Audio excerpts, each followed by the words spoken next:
Hi, friends. It's John with another No Rush pack opening for you. This episode is maybe a little outside of my typical wheelhouse, but I made sure to include some things that make me feel more at home. We got a lot of sports related items. Now, as a person who does not play sports, nor is particularly interested in them at this point in my life, I still have a lot of nostalgia and love for the sports and sports related things from when I was a kid. So today I've got 2 packs of Comic Ball 4, the Comic Bowl, with some very happy football players and a crew of very, very sporty looking Looney Tunes characters. I didn't actually know that there were this many of these sports and Looney Tunes crossover sets. But when I was given a chance to get a box of these for a comically low price, appropriately, I couldn't pass it up. So we've got a little bit of info about what you could get inside. Limited edition cards, which is to say heavily produced and always available. Of course, these come from Upper Deck in this really great foil pack, or what would you even call this thing? What is the... I call it a foil pack because it's kind of... I don't know. It makes great sounds. But let's open this one, and we'll open one more after that.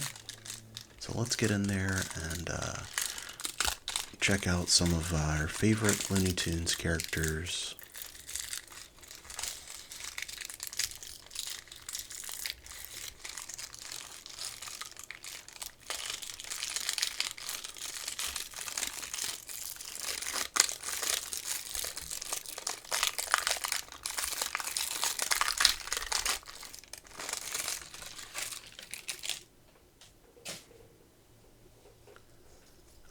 Right off the bat, I thought the card was damaged. What is that?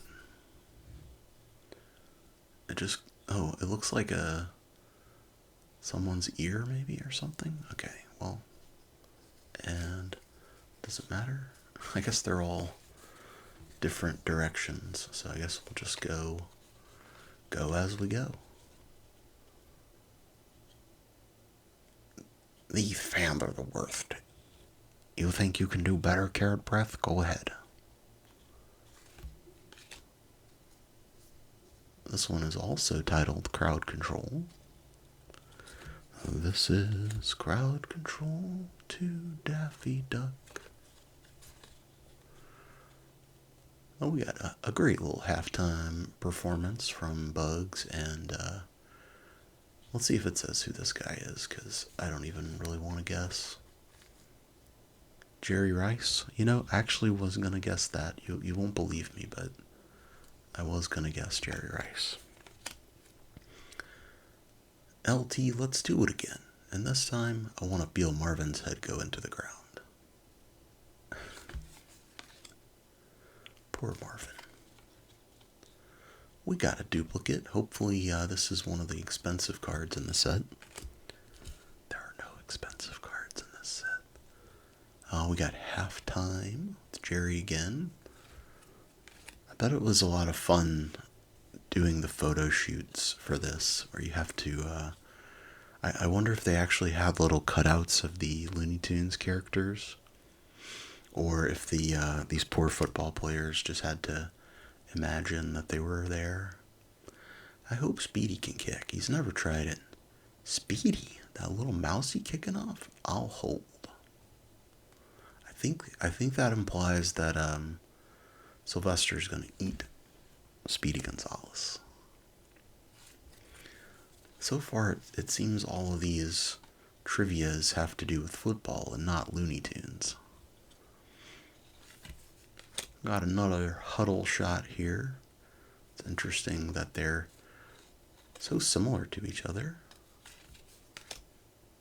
Hey, Dan Marino, I know him. That's the guy from Ace Ventura.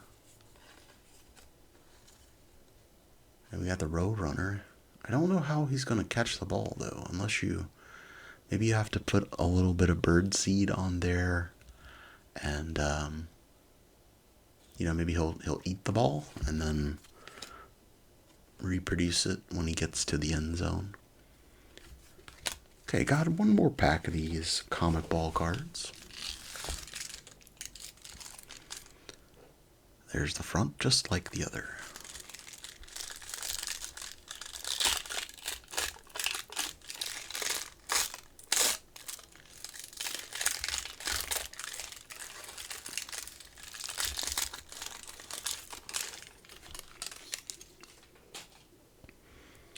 A little disappointing that these don't have the baseball set came with little like holographic stickers that were really cool.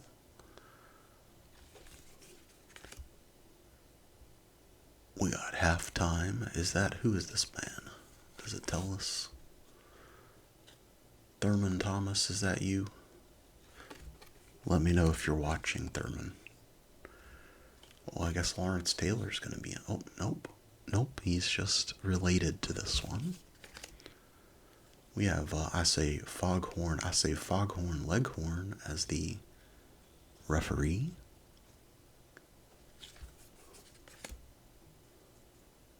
Dan Marino, I know that guy from Ace Ventura. Oh, I think I made that exact joke with this exact card before. I was trying to do a repetition kind of thing, and that was going to be funny, but then it ended up being the exact same card, so I don't know, does that make it funnier or less funny? You make me so angry.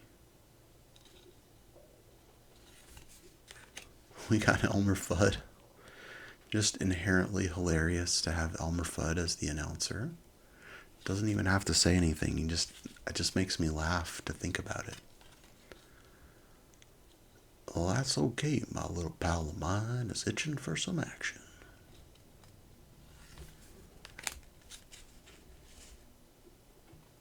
Marvin the Martian versus Dan Marino.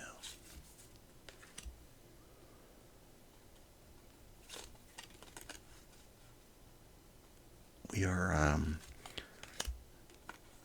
not getting a wide spread of cards, but that's alright. I was never gonna collect the whole set. And I do like that we get Pepe Le Pew.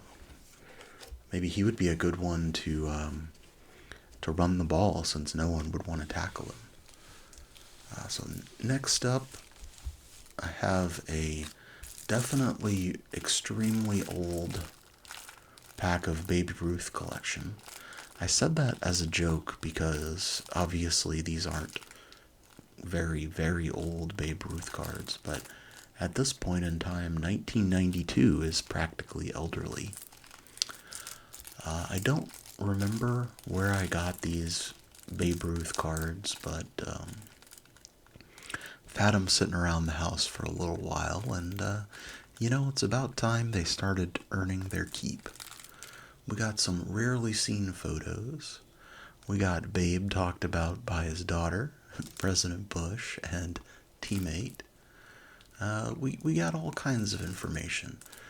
Babe Ruth, one of those characters, players, I should say, that I don't really know much about him. Similar to Mickey Mantle and other folks from that era. As a kid, I knew they were famous and some of the greats of the game, and so I just liked them. That's all it took. I'm going to make a little noise with this pack and see what that sounds like, because it's kind of crinkly.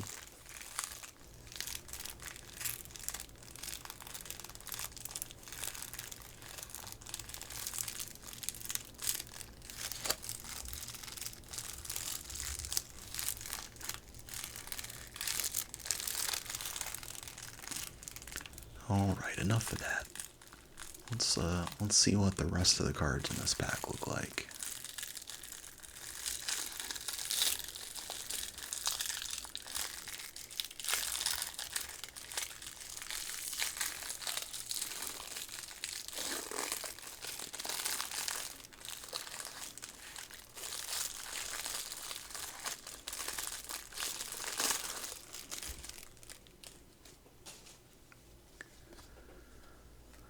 So we've already seen this one. It's been looking at me for years. 1914, 22-9 record in the minors. I'm really, really not going to try and read those tiny words on this card. But I like that there's some stats from Mr. Ruth. Babe, if you will. Counter to what Barbed Wire says, this guy does want you to call him Babe. And we got the 1930 year in review. And the similar back there. I'm sure the words are different, but I'll never know.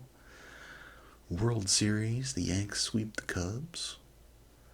One thing that always kind of tickles me about baseball players and the history, and I guess this is somewhat true about current players, but a lot of them just look so schlubby.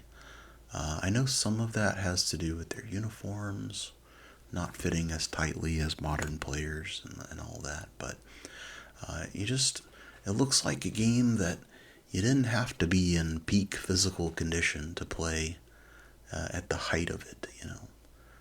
Babe derails big train in 1942.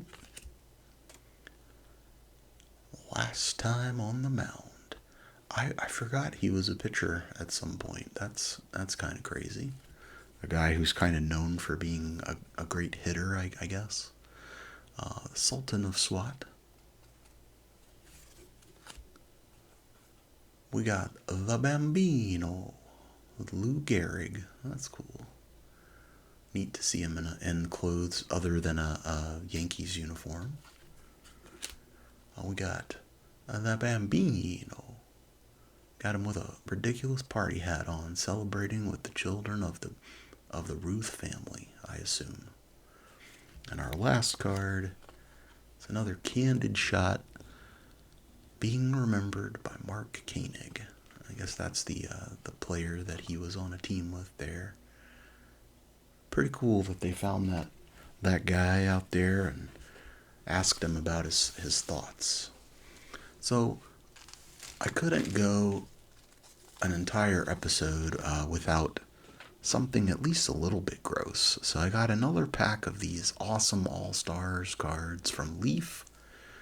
These have been consistently great opens, and I'm excited to open one more with you.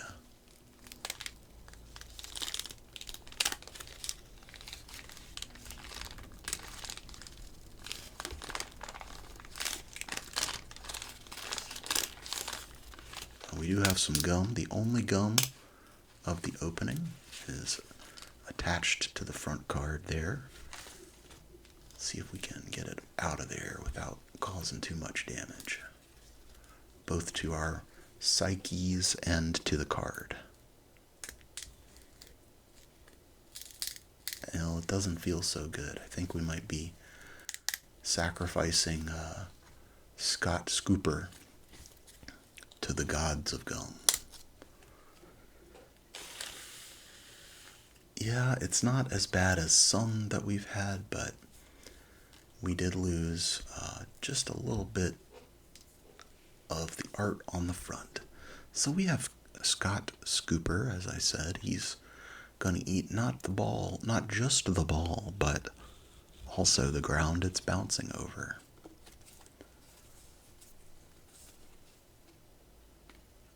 This player is in the all-star ranks because of his ability to scoop up grounders.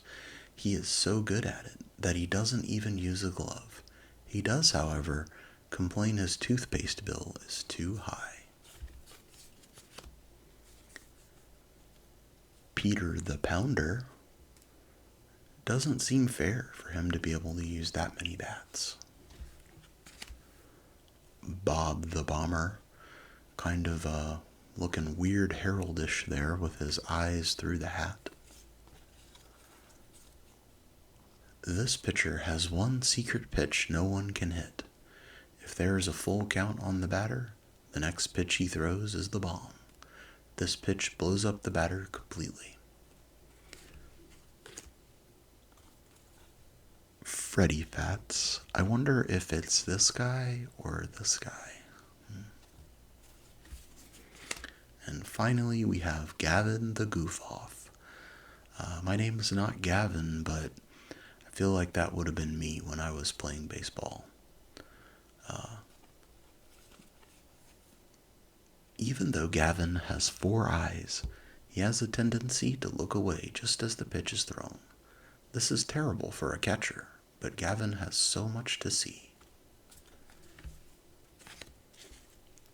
Finally, for this sports-themed opening, I have another pack of the most expensive set of baseball cards in history. 1989 Upper Deck Major League Baseball. Of course, I'm joking. I'm kidding. I'm joking. This is not a particularly expensive pack or anything particularly rare, but it is pretty special to me. I have talked about this before, but you can get a Ken Griffey Jr. rookie card from this pack, and I was a big Griffey fan as a kid, so let's see if we can pull one. That would be pretty cool. If nothing else, it's just really fun to tear into these packs.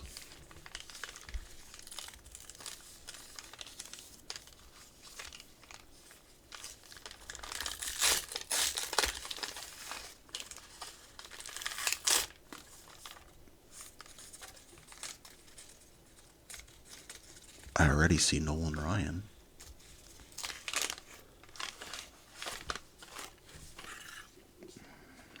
I guess we'll save him for the end, since who knows if that's the coolest one we'll get.